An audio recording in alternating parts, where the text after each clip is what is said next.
So, I've been playing Fall Guys recently. It came out a few days ago. I've recently gotten around to playing it within the last day. It's August 9th as of this recording, so a few days later. And after having played it for at least 4 hours, which I think is a pretty good amount of time for a game like this, and after having played it on the PS4 since it was free to download through PlayStation Plus, sure, I could have gotten it on Steam for $20, but if it's free and it looks interesting and it out of nowhere is popular as fuck when the last time I think we saw it was through like a trailer at E3 2019, it made me think, hey, I might as well try this. This looks fun, and I did, and I absolutely love it. It is pure raw fun, and I'm going to explain why in this review, so let's just get into it. So first off, just talking about the gameplay itself. Absolute pure fun. Basically how this game works is that, being a battle royale, yes, that may sound shocking to some, but this is a battle royale. Although I get it, you're probably thinking of Fortnite, Warzone, or Apex when you hear the words battle royale. But no, this actually constitutes. This does count, and the reason why is because you start off with 60 players, or at least up to 60 players in each match. It never seems to ever fully reach 60. The most I've seen a lobby fill is 58, so I assume it's rare, maybe because of connection issues, since that definitely is still a lingering problem I notice, but I'll get into that later on. But yeah, there's 60 players, and then from there's 5 rounds that you go through with all players in the match. So you may do something such as a race to the finish, where you have to rush through several different obstacle courses. In some cases, you may have a seesaw level where you and other players have to kind of work together to properly balance out these enormous seesaws that you're all standing on, because here's the thing, these are used as platforms to get from one part of the map to the next that you're in, because if there's too many players on one side, it starts to ping down too much one way, and vice versa. So with proper balance, you gotta get through, all the while also having to worry about various gaps that you gotta jump over also. Which is just one example of a very fun game mode, and there's a lot of game modes in this game. There are plenty, albeit you may see some repeated modes and maps here and there through various different matches, especially if you're booted out within the first 3 rounds, I've noticed. So it can get a little samey here and there, but for the most part I think it's pretty alright, because there is still a good variety, albeit not all of it is perfect. One style of game mode that definitely isn't all that strong, as an example, is the mode where you gotta stand on the platforms with the fruits, where it'll show on the screen what it is it's matching up with, and beforehand you gotta memorize what it is that's showing on each platform. And really how it works, or how most people treat it, is that everyone just thinks with a hive mind mentality and just looks out for what the fruit's gonna be, stands on the platform, and there you go, you survive. Unless you're unlucky and you end up falling and dying, which will happen, and it can be frustrating. The gameplay can be frustrating at points, because it's like if you somehow trip over something randomly, which can happen, it's like, okay, it's not a big deal, but I don't get why I had to trip. Like, I get I'm a fall guy, but it doesn't mean I want to fall off the platform every single time. And players can be assholes and try to push you off, since there is a button for that, but that doesn't happen too often. It's only happened maybe like once or twice, but even though it can be frustrating at points, overall, it still manages to be extremely fun and just an absolutely fantastic time, whether it be with friends or solo. I personally haven't played this game with friends yet, but anything with friends is fun, no matter how shit it is, and with this game being extremely fun and just a great time, I know the experience is going to be enhanced.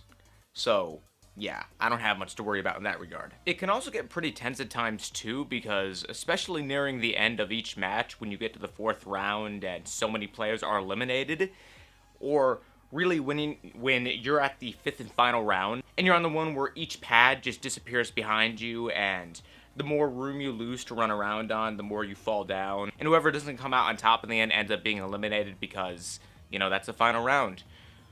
every man for himself in most cases, but there definitely are some more team-oriented modes. For example, there's the soccer one where you and another team are constantly kicking two different soccer balls into each other's goals for points, as you'd expect from soccer. Or there's also a game mode where you're trying to steal tails off of enemy teammates in modes where it's red versus blue versus yellow. But like I said before, there's a good variety here. Those are just a few examples of what you can expect with the content, and in terms of maps themselves that you play on, they're all very vibrant and nice to look at. They're total eye candy, and it just really fits with the time of the year. This is the perfect summer game, in my opinion. Especially at a time like this where life feels a bit shittier than usual.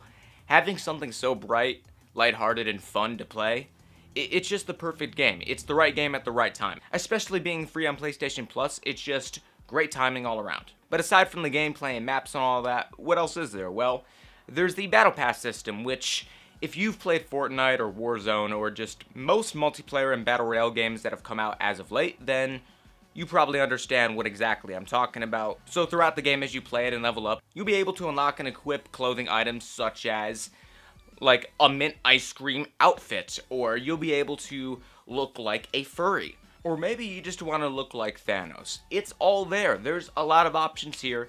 And just like the maps, there's tons of variety in colors, and it's all just very appealing and total eye candy. And considering there's no doubt going to be more seasons to come, considering we're only in Season 1, it'll be interesting to see what other items they introduce into the game. Because I feel like the team definitely has a lot of ideas up their sleeve, and that creativity definitely shows just in these first few outfits that you unlock in just the first few hours of the game, I feel. And I'm really excited to see what's in store for this game because it has a lot of potential to last for years to come. It's just one of those really fun games that's just fun to play casually, competitively. Whether you're just playing it on your own as a singular fall guy, or you're playing it with the fall bros, you know, the homies. You know, maybe you're just in the mood to fall with the guys into this game, or fall into your death as you fall off the platform. There's many different options here, and I definitely recommend every single one of them, especially jumping off the platform. Intentionally. So, with that being said, this is some of the most fun I've had in a game in quite a while. So, all I can say about this game is it is a must-buy. If you're on PC, buy it on Steam for $20. Even though I got it free through PlayStation Plus, I definitely see myself purchasing it for $20 on Steam to support the developers. Because Digital Devolver and the developer behind this game, which I'm forgetting the name of currently, absolutely deserves it. Because they did a fantastic job here. This game just goes to show that less is more and simple is better. It's just one of those games that really proves that saying to be true. Or both sayings in this case. And, I highly recommend it. Again, if you've got PlayStation Plus, get it. Or if you're on Steam, buy it there. But support this game because it absolutely deserves it. And I definitely see myself going back to it pretty often, which isn't something I do too much with games, whether it be because I'm just not interested in going back and replaying it, or I just don't have the time. I want to make the time for this game, so to me, that definitely says a lot. So, really, that's all there is to say. Absolutely worth playing, pure fun, and if you just want something to escape the bullshit of reality, this game's perfect. So, give it a shot. Because it is an opportunity you don't want to miss, and it'll probably be around for a while. You know, just so long as the file sizes for updates are properly compressed and aren't 60 fucking gigabytes, Warzone, you know, as long as that's well done, we'll be good. We will be perfectly fine, and that's all I request. So, that's it. That's the video. That's the review. Hope you enjoyed it. If so, then make sure to leave a like, leave a comment, and subscribe for future content coming soon, and I will see you all next time. But until then, I'm out. Later.